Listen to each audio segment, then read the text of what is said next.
Réalité ou illusion? Coupé! C'était nul! On la garde.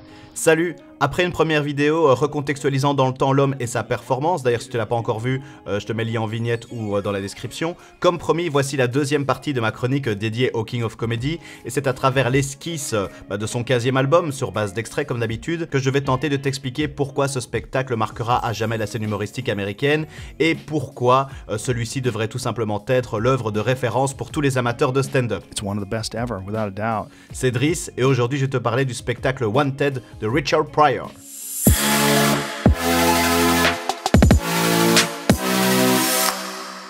Wanted, c'est le 15e spectacle de Richard Pryor, nous sommes en 1978 et il s'agit tout simplement du premier spectacle de stand-up filmé en long métrage qui sera distribué entre autres en VHS et dans les salles de cinéma. Il sera d'ailleurs renommé pour l'occasion Live in Concert. Alors ce n'est pas la première fois qu'on capte un spectacle humoristique, hein. Il y avait des captations qui étaient faites exclusivement pour la télé, hein. On pense directement aux HBO Specials de George Carlin par exemple, mais ce spectacle-là va simplement définir les nouveaux standards d'enregistrement, de production et de diffusion des spectacles humoristiques qui seront en fait pour la première fois considérées comme des productions cinématographiques à part entière. Si tu veux, toute proportion gardée, ça a eu le même impact qu'aura le clip vidéo Thriller 4 ans plus tard sur le monde de la musique. Alors star du moment oblige, eh bien il a une première partie qui est portée par la chanteuse Patti LaBelle, et après un petit entracte bien mérité histoire de se mettre bien, il débarque et fout le feu sur la scène du Terrace Theater de Long Beach.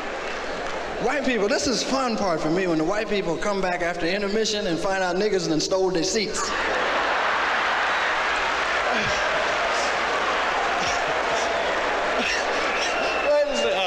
Weren't we sitting here, dear? Weren't we, I believe, we were sitting here, weren't we? Yes, we were sitting right there. Well, you ain't sitting here now, motherfucker.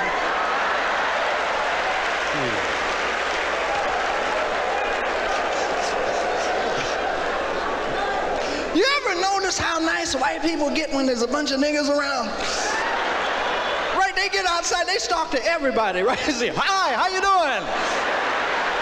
I don't know you, but here's my wife. Hello. What you taking my picture for?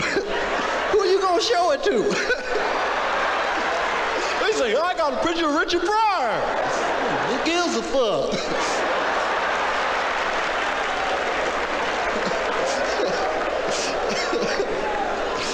Sit your ass down.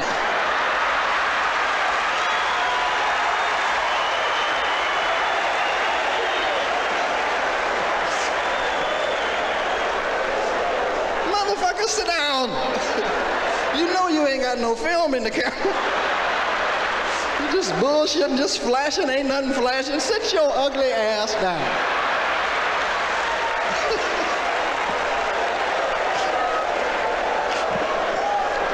Thank you.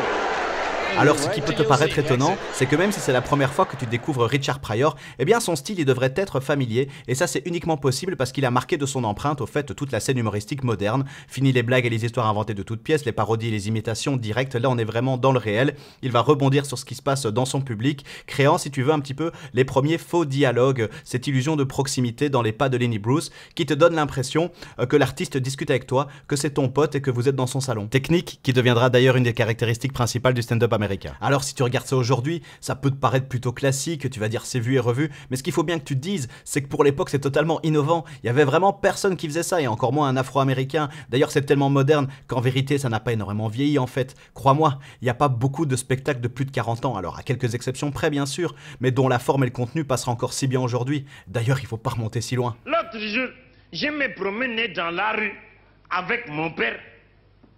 Lorsque soudain, sous nos yeux exorbités et écarquillés, apparut une blonde pulpeuse là, dis donc. Je dis à mon père, alors, on la bouffe tout de suite? Pendant que certains font les guignols, Richard, lui, est un des premiers noirs populaires à se réapproprier le N-word et du coup à l'intégrer dans des apparitions publiques. I don't know how you feel about the title of your album, but I find it difficult to say. You do? Yes, I do. Most white people, it's hard to say crazy. No, you tell them the title of the album. I can't say The title of the album is That Nigga's Crazy. And don't that nigga look crazy? One crazy nigga. But don't you get... See, now you can just say that and talk... Yeah, well, look, if I said that, would you get mad? I'd punch you out. C'est juste inimaginable pour l'époque. Ce mot véhiculant encore tellement de mépris et de souffrance, il était proscrit de langage public, encore aujourd'hui d'ailleurs. Et Richard, il a vraiment essayé de participer au renversement de sa signification. Il a voulu montrer que dans la rue, en fonction du locuteur, ce mot n'avait plus le même sens. Et donc, par sa réappropriation par la communauté noire, ce mot devenait un terme de rassemblement, de ralliement pour toutes les personnes afro-américaines conscientes que dans le jeu de la vie, leur dé était pipé.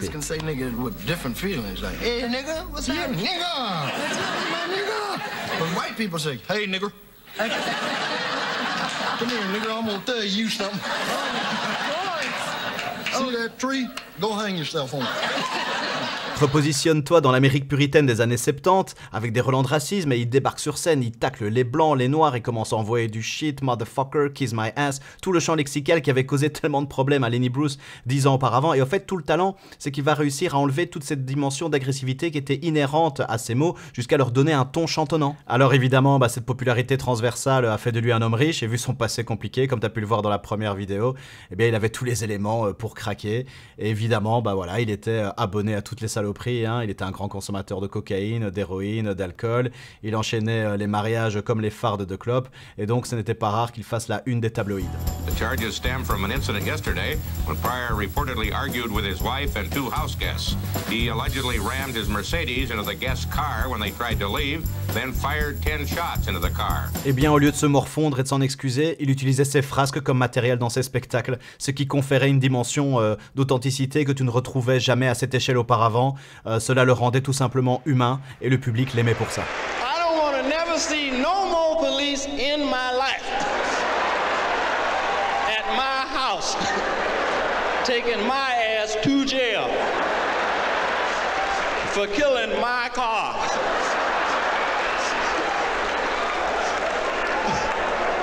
And it seemed fair to kill my car to me, right? Because my wife was going to leave my ass. You know, I said, not in this motherfucker, you ain't. No, Lord. No, if you leave, you'll be driving them hush puppies you got on. Because I'm going to kill this motherfucker here. And I had one of them big old magnums. You know that noise they make when you shoot something? I shot a tire, said, boom. Tire said, ah. It got good to me. I shot another one. Boom. And that vodka I was drinking said, go ahead, shoot something else. I shot the motor fell out the motherfucker, right? The motor say, fuck it.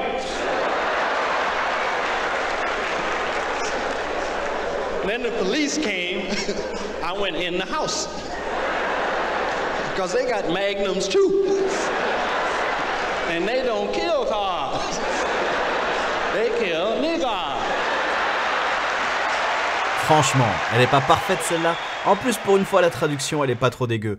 Et quand tu vois à quel point certains propos sont encore d'actualité, tu vas voir, ça fait vraiment froid dans le dos. Police got a chokehold they use out here though, man. They choke niggas to death. That mean you be dead when they through. Right? Did you know that? Wait, the niggas going, yeah, we know wife. No, I had no idea. Yeah, 2 grab your legs, 1 grab your head, it'll snap. Oh shit, he broke. Can you break a nigger? Is it okay? Let's check the menu. Yep, page 8, you can break a nigger right there. See?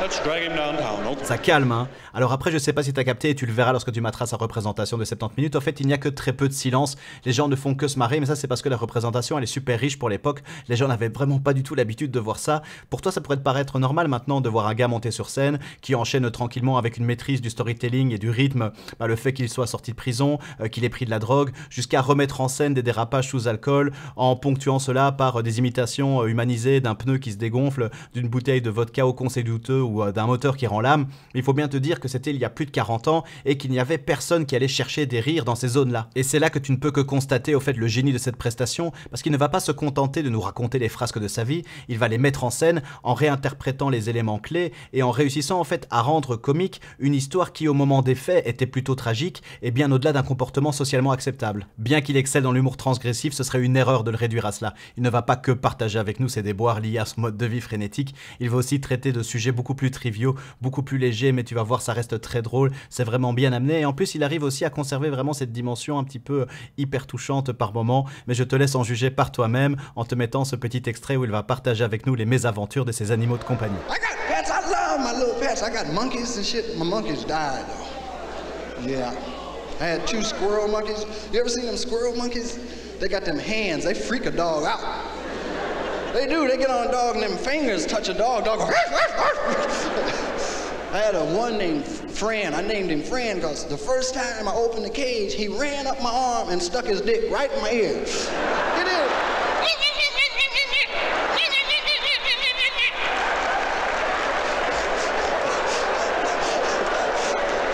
It felt like a wet Q-tip, right?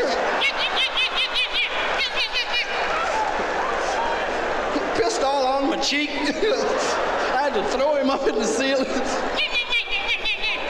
He'd do that to anyone. I'd invite over people, you know, just to fuck with them. You know, go and open the cage up, you know, up their arm.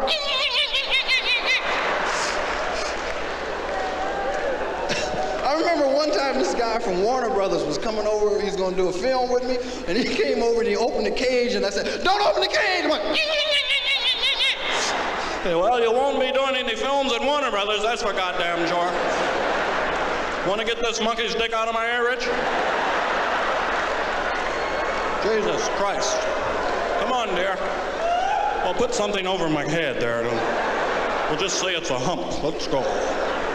So I got him a woman, you know, because he was fucked up. I got him a woman, called her sister, right? He did the same to her, run right in the cage. She said, "Freeze. First thing, I gotta show you where the pussy is."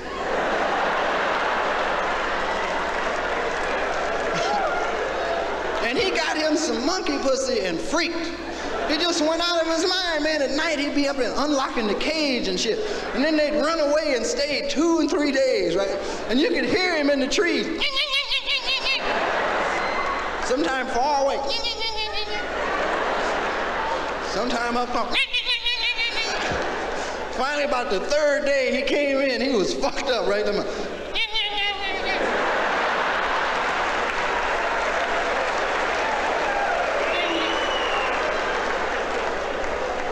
And I left him with some friends. I had to go out of town. I left him with some friends to watch him. And he had like a little gas heater on the floor, and they turned it on, and they didn't have no matches. And they died. Killed them. I was hurt too, man. I was, because I came home and found my monkey was dead. I said, shit. I said, I love my monkey so much. I was in the backyard, I was crying. And it was a dog used to live next door to us, a German Shepherd, right? Big, ugly, mean German Shepherd. He would bite anything. And he jumped the fence and came over there. And I felt something moving my hand like that, and it was him. I started petting him. He looked at me and said, "What's the matter, Rich?" I said, "My monkeys died." I said, "What?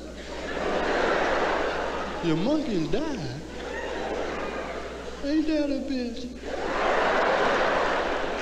You mean the 2 monkeys used to be in the trees, they died?" I said, "Yeah, they died." I said, "Shit. I was gonna eat them too." Il a tout, hein, c'est un artiste super complet. Ça doit être quand même pas mal déconcertant à l'époque parce que le mec il a du rythme, une maîtrise du comique corporel, des expressions faciales, cette façon qu'il a d'incarner les animaux, de leur donner la parole et de leur donner vie sur scène, ce qui est assez inédit dans ce type de représentation. En plus il bascule de l'un à l'autre avec une facilité déconcertante. Et aussi au niveau des sujets, il va traiter tellement de trucs qui n'ont rien à voir les uns avec les autres, comme sa grand-mère qui lui court après pour le fouetter dans le bordel, la chasse aux cerfs au bois avec son père, aussi les différences culturelles qu'il y a lors des cérémonies d'enterrement dans la communauté noire et la communauté blanche, des trucs aussi beaucoup plus personnels quant à ses performances sexuelles, sa propre crise cardiaque ou sa relation conflictuelle avec ses chiens, autant de sujets abordés avec une aisance, mais ça n'a aucun sens, quoi. Et en plus, évidemment, il va aussi faire des blagues communautaires, mais qui, elles, seront réclamées par le public. Now, what? Shut what, motherfucker? What, you done stood up and you crazy, you got a jacket on, it's hot in this motherfucker. So I'm definitely gonna speak to you. What is it? You got it about the Mexicans? You want me to rank the Mexicans? Y'all in worse trouble than niggas. Y'all get to pass for white. I can't be fucking with y'all. It's no fun picking on Mexicans. You guys got a country.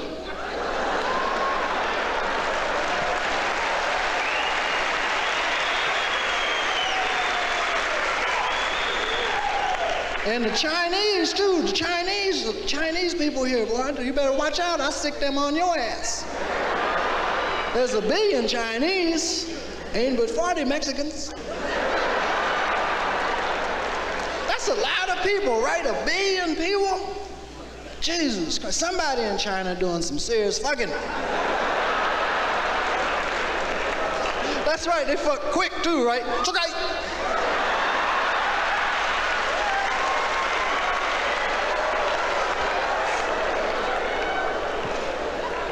I was in Chinatown, right? We went to Chinatown about 5 months ago. I heard the funniest shit I'd ever heard in my life was a Chinese person that stuttered.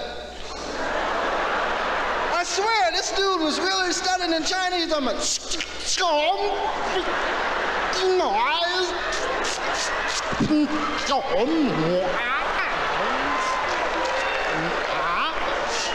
and his friends was getting mad at him, trying to help his ass, right? Going, he was still going.